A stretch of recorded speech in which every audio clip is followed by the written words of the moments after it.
ರಾಶಿಫಲದಲ್ಲಿ ಉಳಿದ ರಾಶಿಗಳ ದಿನ ಭವಿಷ್ಯವನ್ನ ಮುಂದುವರಿಸುತ್ತಾ ಗುರುಜಿ ಈಗ ಧನು ರಾಶಿಯಿಂದ. ಖಂಡಿತಮ್ಮ ಧನು ರಾಶಿ ಬಗ್ಗೆನೂ ತಿಳಿಸ್ತೀನಿ. ಹಾಗೆ ವನಸ್ರಿಗಳ ಆಗಮನ ಆಗಿದೆ. ಏನಪ್ಪ ಇದು ನೋಡಿದ ತಕ್ಷಣ ಇದೆಲ್ಲೋ ನೋಡಿದ್ದೀವಲ್ಲ, ತಿಳಿದಿರೋರಂತೂ ತಕ್ಷಣಗೆ ಇದು ನಾನು ನೋಡಿದ್ದೀನಿ, ಇದು ನಮ್ಮನೆ ಹತ್ರನೇ ಇದೆ ಅಂತ ತಾವು ಹೇಳ್ತೀರಿ. ಇದು ಕಾಣಿಸ್ತಾ ಇದೆಯಲ್ಲ, ನೋಡ್ತಾ ಇದ್ದೀರಿ ಎಂಥ ಒಂದು ವನಸ್ರಿ ಅಂತ. ಪ್ರತಿಯೊಂದು ಕಡೆ ಸಿಗ್ತಕ್ಕಂಥದ್ದು ಇದು ನೋಡಿದ್ರೆ ಖಂಡಿತ ಒಬ್ಬೊಬ್ಬರು ಅಂತಾರೆ, ಒಂದೊಂದು ತರಹ ಹೇಳ್ತಾರೆ. ಆದರೆ ಇದಂತೂ ಎಲ್ಲರಿಗೂ ಅರಿವಿದೆ ಈ ವನಸ್ರಿ ಬಗ್ಗೆ. ಇದು ಸಾಕಷ್ಟು ವಿಶೇಷವಾಗಿರ್ತಕ್ಕಂಥದ್ದು. ಈ ವನಸ್ರಿಯಿಂದ ದೃಷ್ಟಿದೋಷ ಪರಿಹಾರಕ್ಕೆ, ಆರೋಗ್ಯನ ಸಮಂಜಸವಾಗಿ ಇಟ್ಕೊಳ್ಳಿಕ್ಕೆ, ಅತಿಯಾದಂಥ ಮನುಷ್ಯನಿಗೆ ಉಷ್ಣಾಂಶ ಹೀಟ್ ಜಾಸ್ತಿ ಆದರೆ ಹೀಟ್ ಕಡಿಮೆ ಮಾಡ್ಕೊಳ್ಳಿಕ್ಕೂ ಈ ವನಸ್ರಿ ಇದೆ. ಇದೇನು ಇದರ ಹೆಸರನ್ನ ಮತ್ತೆ ತಿಳಿಸ್ತೀರಿ. ಹೆಸರಿಗಾಗಲೇ ಎಲ್ಲರಿಗೂ ಗೊತ್ತಾಗೋಗ್ಬಿಟ್ಟಿದೆ ನಾನು ತಿಳಿಸೋದಕ್ಕಿಂತ ಮುನ್ನ. ಆದರೂ ರಾಶಿ ಫಲಗಳನ್ನು ಮುಗಿಸೋಣ, ತದನಂತರ ಇದ್ರ ಬಗ್ಗೆ ವಿಷಯ ಮುಟ್ಟಿಸೋಣ. ಇನ್ನು ಧನುರಾಶಿ ರಾಶಿಯಲ್ಲಿರ್ತಕ್ಕಂಥವ್ರು, ರಾಶಿ ನಕ್ಷತ್ರಚಾರ ಪ್ರಕಾರ ಚಂದ್ರ ಮತ್ತು ಗುರು ಇರ್ತಕ್ಕಂಥ ಆಸ್ಥಾನ, ಕೇತು ಇರ್ತಕ್ಕಂಥ ಆಸ್ಥಾನ ಮಹತ್ತರವಾಗಿದ್ದು, ಧನುರಾಶಿಯಲ್ಲಿರ್ತಕ್ಕಂಥವ್ರ ಆರ್ಥಿಕ ಪರಿಸ್ಥಿತಿ ಬಹಳಷ್ಟು ಅಭಿವೃದ್ಧಿ ಇದೆ. ಮನಸ್ಸು ಶಾಂತಿಯುತವಾಗಿದೆ, ನೆಮ್ಮದಿಯುತವಾಗಿದೆ. ಅಂದುಕೊಂಡಿದ್ದನ್ನು ಸಾಧನೆ ಮಾಡ್ತಕ್ಕಂತಹ ಮನಸ್ಥಿತಿ ನಿಮ್ಮದಾಗಿದೆ. ಇವತ್ತು ಯಾವುದೇ ಒಂದು ವಿಚಾರ ಆದರೂ ಅದನ್ನು ಸಮಂಜಸವಾಗಿ ತಂದುಕೊಳ್ತೀರಿ.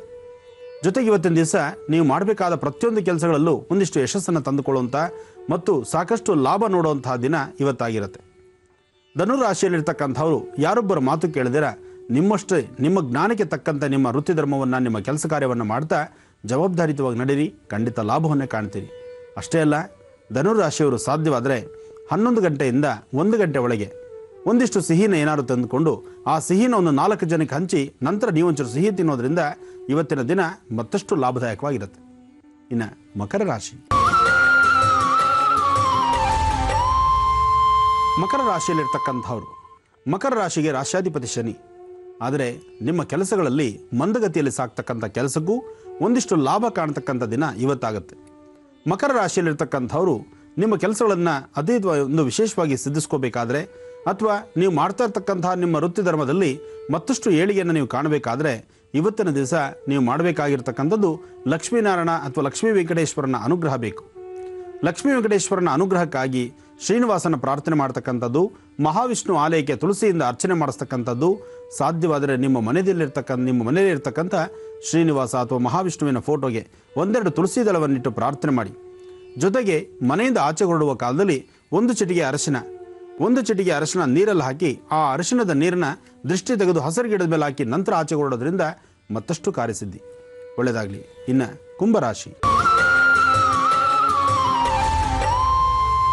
ಕುಂಭರಾಶಿಯಲ್ಲಿರ್ತಕ್ಕಂಥವ್ರು, ರಾಶಿ ಫಲದಲ್ಲಿ ಕುಂಭರಾಶಿಯವರಿಗೆ ಇವತ್ತಿನ ದಿವಸ ಕೆಲಸ ಕಾರ್ಯಗಳಲ್ಲಿ ಸ್ವಲ್ಪ ಮಟ್ಟಿಗೆ ಪ್ರಗತಿ ಕಡಿಮೆ ಮತ್ತು ಆರೋಗ್ಯನ ಸುಧಾರಿಸ್ಕೋಬೇಕು. ಆರೋಗ್ಯದಲ್ಲಿ ಸಣ್ಣ ಪುಟ್ಟ ವ್ಯತ್ಯಾಸಗಳು, ಮನಸ್ಸಿಗೆ ನೆಮ್ಮದಿ ಇಲ್ಲದಿರತಕ್ಕಂಥದ್ದು ಮತ್ತು ಅತಿಯಾದಂಥ ಶ್ರಮ ಪಡಬೇಕಾದ ಪ್ರಸಂಗ ಎದುರಾದಿತ್ತು.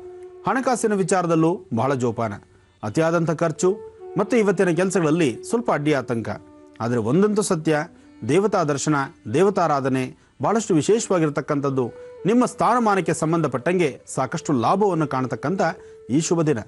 ಇವತ್ತಿನ ದಿವಸ ಕುಂಭರಾಶಿಯಲ್ಲಿರ್ತಕ್ಕಂಥವರು ಪ್ರಸನ್ನಾಂಜನೇಯ ಸ್ವಾಮಿನ ಪ್ರಾರ್ಥನೆ ಮಾಡಿ ಲಕ್ಷ್ಮೀ ನರಸಿಂಹನ ಆರಾಧನೆ ಮಾಡಬೇಕು. ಲಕ್ಷ್ಮೀ ನರಸಿಂಹಾಯ ನಮಃ, ಓಂ ಶ್ರೀಂ ಲಕ್ಷ್ಮೀ ನರಸಿಂಹಾಯ ನಮಃ, ಓಂ ಶ್ರೀಂ ಲಕ್ಷ್ಮೀ ನರಸಿಂಹಾಯ ನಮಃ. ಈ ಪ್ರಕಾರವಾಗಿ ಲಕ್ಷ್ಮೀ ನರಸಿಂಹನ ಒಂದು ಪ್ರಾರ್ಥನೆ ಮಾಡೋದ್ರಿಂದ ಮತ್ತಷ್ಟು ಕಾರ್ಯಸಿದ್ಧಿ ಕುಂಭರಾಶಿಯವರಿಗೆ. ಇನ್ನು ಕಡೆ ರಾಶಿ ಮೀನರಾಶಿ, ಮೀನರಾಶಿಯಲ್ಲಿರ್ತಕ್ಕಂಥವ್ರು, ರಾಶಿ ನಕ್ಷತ್ರಚಾರ ಪ್ರಕಾರ ಗುರು ಮತ್ತು ಚಂದ್ರ ಇರ್ತಕ್ಕಂಥದ್ದು, ಶುಕ್ರ ಇರ್ತಕ್ಕಂಥ ಆಸ್ಥಾನ ಇದು ಮಹತ್ತರವಾಗಿದೆ. ಗುರು ಚಂದ್ರ ಶುಕ್ರರ ಆಶೀರ್ವಾದ ನಿಮಗಾದಾಗ ನಿಮ್ಮ ಮುಖದ ವರ್ಚಸ್ಸು, ತೇಜಸ್ಸು, ನೀವು ಮಾಡ್ತಕ್ಕಂಥ ಕೆಲಸ ಕಾರ್ಯಗಳು ಎಲ್ಲವೂ ಸಹಿತ ಸಾಕಷ್ಟು ಪ್ರಗತಿ ಕಾಣುತ್ತೆ. ಅಷ್ಟೇ ಅಲ್ದಿರ ಸಾಕಷ್ಟು ಆರ್ಥಿಕ ಪರಿಸ್ಥಿತಿಯಲ್ಲೂ ಸಹಿತ ಅಭಿವೃದ್ಧಿ ನೋಡಬಹುದಾದಂಥ ಒಂದು ವಿಶೇಷವಾದಂಥ ದಿನ. ಇವತ್ತು ಮಧ್ಯಾಹ್ನ 2 ಗಂಟೆ ನಂತರ ನಿಮ್ಮ ಕೆಲಸಗಳಲ್ಲಿ ಸಾಕಷ್ಟು ಪ್ರಗತಿ ಕಾಣ್ತೀರಿ. ಆದರೆ 2 ಗಂಟೆ ಒಳಗಡೆ ಯಾವುದೇ ಕಾಗದ ಪತ್ರಗಳಿಗೆ ಸಹಿ ಹಾಕಬೇಕಾದ್ರೆ ಒಮ್ಮೆ ಜೋಪಾನ ಯೋಚನೆ ಮಾಡಿ ಮನೆಯಲ್ಲಿರ್ತಕ್ಕಂಥ ಹಿರಿಯರ ಮಾರ್ಗದರ್ಶನದೊಂದಿಗೆ ನಿಮ್ಮ ಕಾಯಕವನ್ನು ಮುಂದುವರಿಸಿ. ಒಳ್ಳೆಯದಾಗಲಿ. 12 ರಾಶಿಗಳ ದಿನ ಭವಿಷ್ಯವನ್ನ ಗುರುಜಿ ತಿಳಿಸ್ಕೊಟ್ಟಿದ್ದಾಯ್ತು. ಈಗ ಕರೆ ಸಿದ್ಧವಾಗಿದೆ, ಸ್ವೀಕರಿಸ್ತೀನಿ. ಹಲೋ. ಹಲೋ ನಮಸ್ತೆ. ಹಲೋ ನಮಸ್ತೆ ಮಾ. ತಮ್ಮ ಹೆಸರು? ಹೇಳಕ್ ಇಷ್ಟಪಡಲ್ಲ. ಪರವಾಗಿಲ್ಲಮ್ಮ, ಇಲ್ಲಿಂದ ಕರೆ ಮಾಡಿದ್ದೀರಾ? ಗುರುಜಿ ಅವ್ರ ಹತ್ರ ಮಾತಾಡ್ಬೇಕಮ್ಮ. ಸರಿಮ್ಮ, ಗುರುಜಿ ಇದಾರೆ, ಮಾತನಾಡಿ. ಆಯ್ತಮ್ಮ. ಹಲೋ. ಹಲೋ, ನಮಸ್ತೆ ಗುರುಜಿ. ನಮಸ್ತೆ ತಾಯಿ, ಹೇಳಿಮ್ಮ. ಆಪತ್ ಬಾಂಧವ ಅನಾಥ ರಕ್ಷಕ ತಾವು ತಮ್ಮಿಂದ ಎಷ್ಟೋ ಕೋಟಿ ಕೋಟಿ ಜನಕ್ಕೆಲ್ಲ ತುಂಬಾ ಒಳ್ಳೇದಾಗಿ ಎಷ್ಟು ಇದಾಗ್ತಾ ಇದಾರೆ ಅಂತ ಕೇಳಿನೇ ಇದ್ ಮಾಡ್ತಾ ಇದ್ದೀವಿ ಗುರುಜಿ ಅವರೇ. ಒಳ್ಳೇದಾಗ್ಲಿ ತಾಯಿ, ಹೇಳಿಮ್ಮ. ತಮ್ಮ ಪಾದಕ್ಕೆ ಕೋಟಿ ಕೋಟಿ ನಮಸ್ಕಾರಗಳು ಗುರೂಜಿ. ಒಳ್ಳೇದಾಗ್ಲಿ ತಾಯಿ, ಹೇಳಿಮ್ಮ. ಗುರೂಜಿ, ನಮ್ ಯಜಮಾನ್ರಿಲ್ಲ, ಮಗ 2 ವರ್ಷ ಆಯ್ತು ತೀರೋಗ್ಬಿಟ್ಟ.